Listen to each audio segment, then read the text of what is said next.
Holy Book Sefer Hayashar, Episode 69. One must know that this demon Machalis and her hosts, mentioned in the previous chapter, sometimes appear to a man even when he is awake. She comes to him in the form of a beautiful woman with a smiling countenance. She laughs with him and bears him children, called foreign sons, Hosea 5.7, or destructive sons, Yeshaya 1.4. And in the end she kills him along with his offspring and his entire family. We have heard tell of just such an incident that took place in our own time. I will relate to you, my friends, how the matter fell out.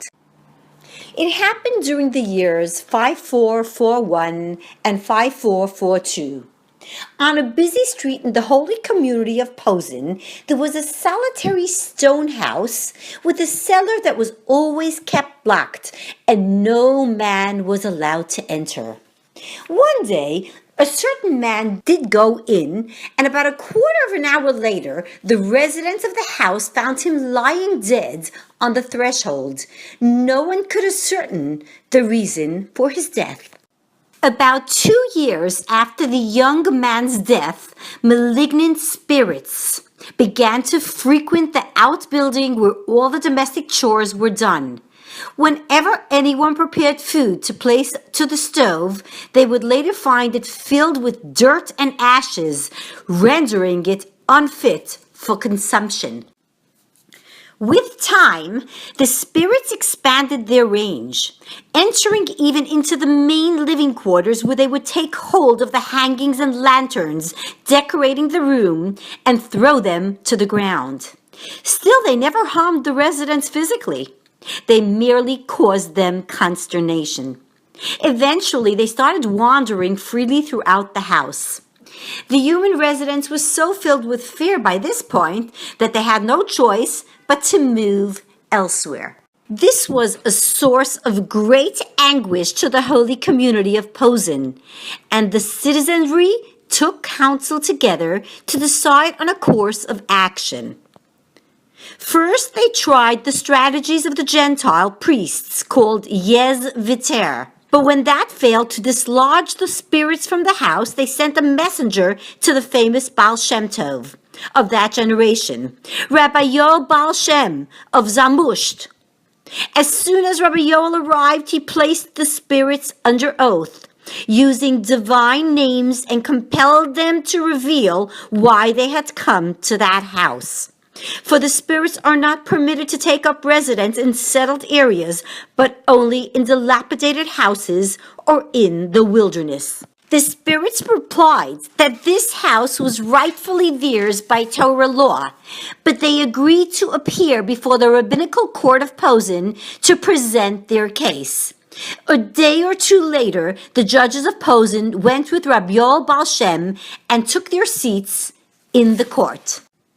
Then a voice began addressing them, although they could not see any form.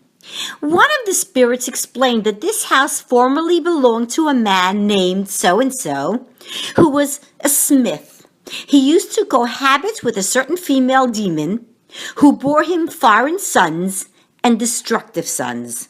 He had a human wife as well, who also bore him sons. But the smith was very much in love with the demon, to the point that his soul was bound up with hers. Sometimes he was obliged to interrupt his prayers and leave the synagogue in order to fulfill the wishes of the demon.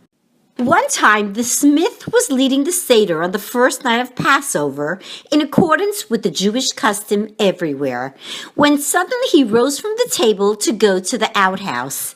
His wife said nothing, but she immediately went after him to see what business he had there. Through a chink in the wall of the outhouse, she saw that inside there was a luxurious room, with a table set with vessels of silver and gold, and a bed spread with beautiful coverings. In the bed she saw a beautiful naked woman, to whom the smith was clinging firmly. Filled with fright, the woman went home, her mind in turmoil. About a quarter of an hour later, her husband returned to the Seder, and she did not say a word to him about what she had seen. The next day, she went to speak to the illustrious Rab Sheftel, son of the Shalah, and related to him everything that had transpired. The rabbi sent for the smith, who confessed that he had a foreign wife who was not of human stock.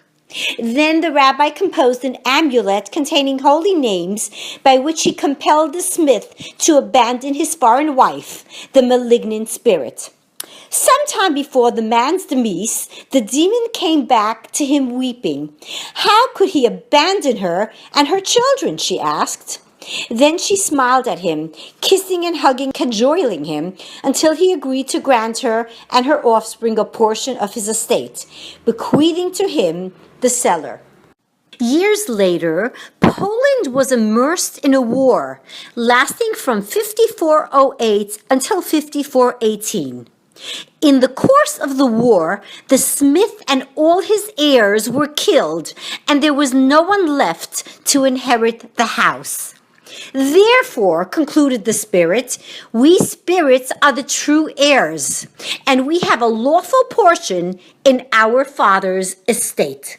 The current owners of the house responded that they purchased the structure for the full price from the smith and his representatives.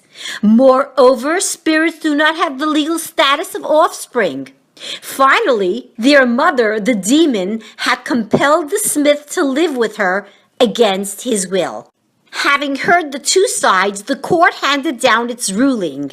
Indeed, the spirits had no case, nor did they have any share in the estate, because their true dwelling place is in the wilderness, not in the areas of human settlement.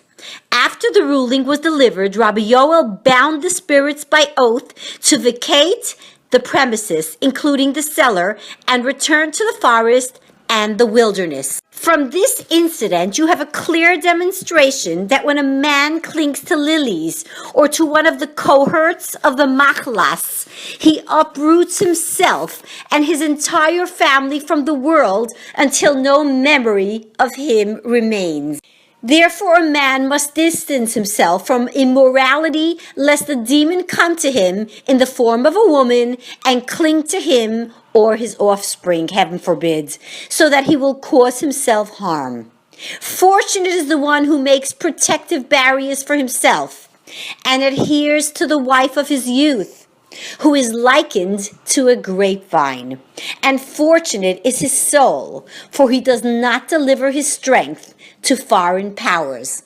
In any event, a man must be careful not to waste his seeds, and if this sin should overtake him against his will, heaven forbid, let him immediately rectify the blemish through repentance. Then all will be well with him, Selah.